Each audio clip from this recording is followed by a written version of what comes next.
Bootstrapping your business. That's a phrase we've all heard before. I didn't even know what it meant the first time I heard it. But look, bootstrapping or not, we're going to talk about that today. We're going to talk about how bootstrapping your business in construction can be a real thing and it can be an option. We're also going to talk about not bootstrapping your business in construction and what those options are. Let's get right into it. My name's Scott Peper. I'm the co-founder and CEO of Mobilization Funding. And for the last 10 and a half years, we've been helping businesses navigate through starting their business, moving through the phases of their business, and ultimately getting to a point where they can actually thrive and grow. First, let's jump right into what is bootstrapping. So my definition of bootstrapping is you're just hustling, you're navigating. You didn't really get any handouts, you got pushed off the cliff, you found your way. As you're falling down, you grabbed on, you held on, and you pulled yourself back up. Now you have this business. You may have a team. It may be just you. It may be just you and some subcontractors. Whatever it is, you're bootstrapping it. And what bootstrapping means is you're just going to figure it out. You're not getting any big handouts. You're not getting much for free. You're not getting anything specific that other people can get. You're just hustling. And so when you do that, it might take longer. It might take longer for you to get through the early phases, but let me tell you, when you get down the road farther, you might be the person that you get through it faster.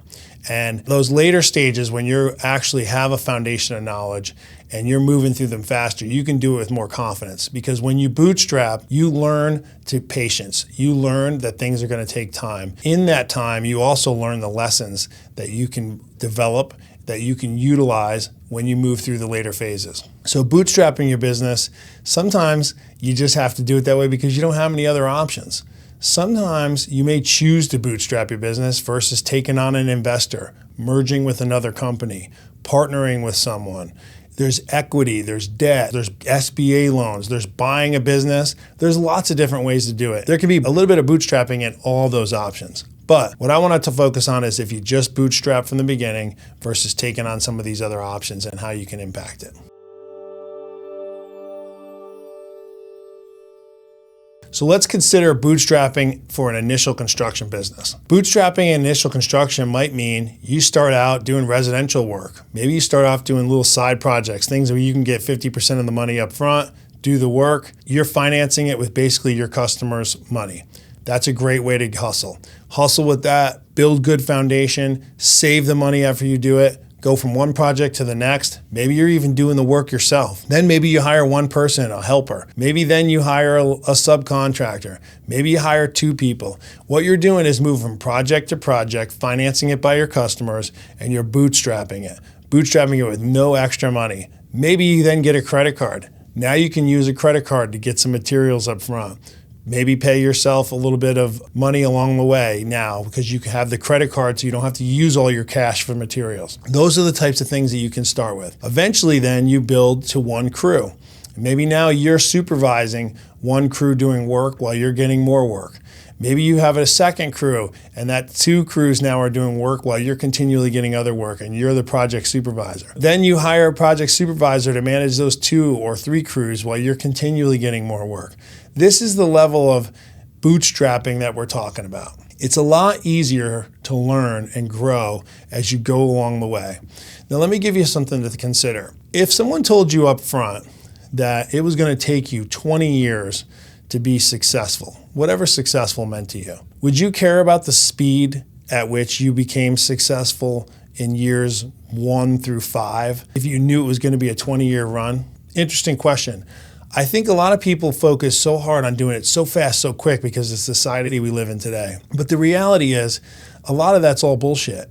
Nothing happens quick, man. Nothing. Because you can happen real quick, and then you get to a certain point that you're not ready for, you're not prepared for, you weren't experienced for, and that quick gets you hurt.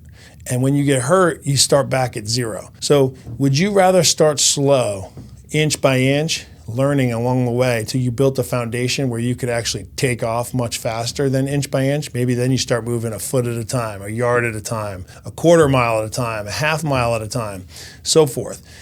If at the end of the road you knew at 20 years you were going to get to the same pace, same place, and be successful, but you didn't have to do it through a lot of pain and then that might be better for you from a bootstrapping perspective. Bootstrapping it definitely works if you're getting into something you don't know everything about and you need time and experience to learn from.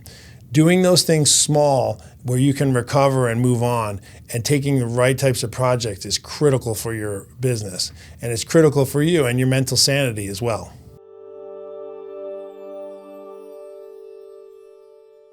The pros of bootstrapping your business also is you're in full control. You're not trying to answer to anyone. You're not trying to answer to a lender. You're not trying to answer to another partner. You're really able to just learn as you go. And sometimes you can make mistakes and you don't have to feel the pressure that you're hurting somebody else. When you do make those mistakes, you can also pivot quicker. You can find ways to be successful. Those are pros of bootstrapping. The cons of bootstrapping are you're going to grow a little slower. But you know what? You're going to learn more. You may also have to figure out that you're going to have to do more of the work yourself. So it means you're not going to be able to take on certain types of jobs. Maybe the subcontractors that you might want to work with or other helpers, they might not have the trust in you yet to come work for you. That's okay. You have to you have to figure out ways to perform, and probably a lot of your jobs won't be as efficient, but you can get them done. So those are some of the pros and cons of bootstrapping your business on your own. And what I want to talk to you about next is how we can advance through that phase. Some of the cons of construction bootstrapping, which is what I want to talk to you about before you get to the next phase. The problems that can incur are you have to actually be able to pay for things yourself. You may have put on a little more financial stress on yourself. You may have to live without. I personally think that the less options you have, the more successful you will become and the faster you actually will do it. It's contrary to belief. A lot of people think if I get the money, I can do more work, I can do it faster. If I take on a partner, that partner's expertise will be able to help me. And some of those things are true, but only if you are ready to be that other side of that equation. Partner can't do everything for you, and you have to be able to marry up to them properly.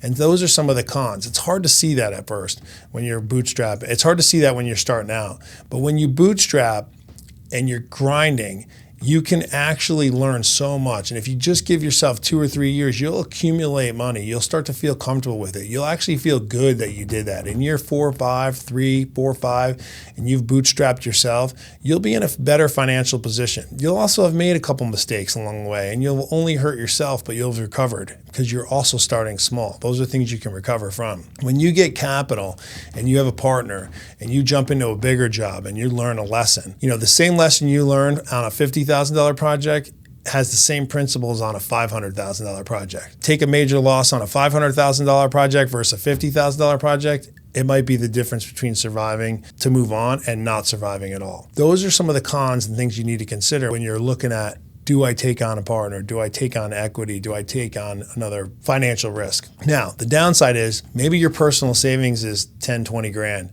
and you wipe it all out on a lost project. But you know what? It's okay because it's not $100,000 or $200,000 of someone else's money that had other covenants or things attached to it, or your own. Now you can recover, you can start back. It's a lot easier to accumulate another 10 or 20 grand bootstrapping project to project and not making those mistakes. The key thing is learn from the mistakes you make. That's the only tragedy in making an error. Everyone's going to make mistakes. And on that 20-year road to get to success, you're not going to get there in one straight fashion that's all perfect. It's going to go up and down, up and down, up and down. And as long as over that period of time you're progressively moving up, you can actually be okay. But taking a big loss early or in the wrong spot, that can be detrimental to your business.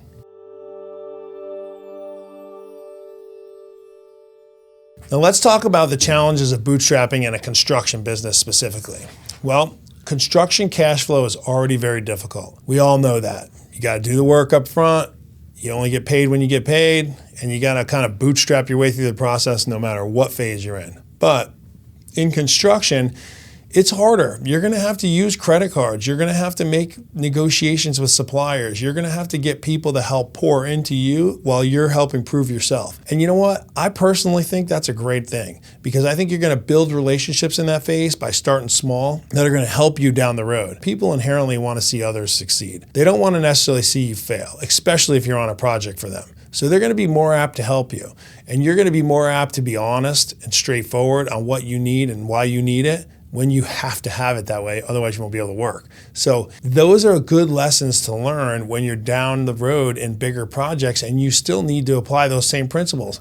I need this in order to be successful. I need that in order to succeed. I need this in order to perform my best for you.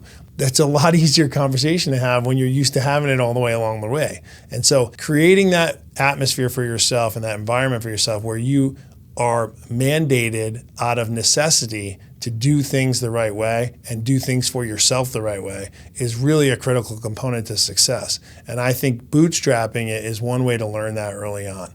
So don't be in a rush. Be comfortable with the fact that you got to learn some things along the way. Be comfortable with the fact that it just takes a couple years even for you to just ham and egg your way around to get it done and figure it out. And take good notes, learn the lessons you want to learn from, and then develop and figure out how you're going to adapt those into the next phases of your business. And if you think about things in 5-year increments, at year 5, where do you want to be? At year 10, where do you want to be? 15 and 20. You don't have to worry about getting there all in a hurry on year 1 or year 2. The point is if you get there by year 5, and then you can work backwards to what you want to learn. Think through those things and the pros and cons we've talked about in terms of bootstrapping and not worrying about being too fast, and be really honest with where you're at and what you're doing, and continually educate yourself through the bootstrapping phase and beyond so that you're always picking up new nuggets and ways and things that you can develop.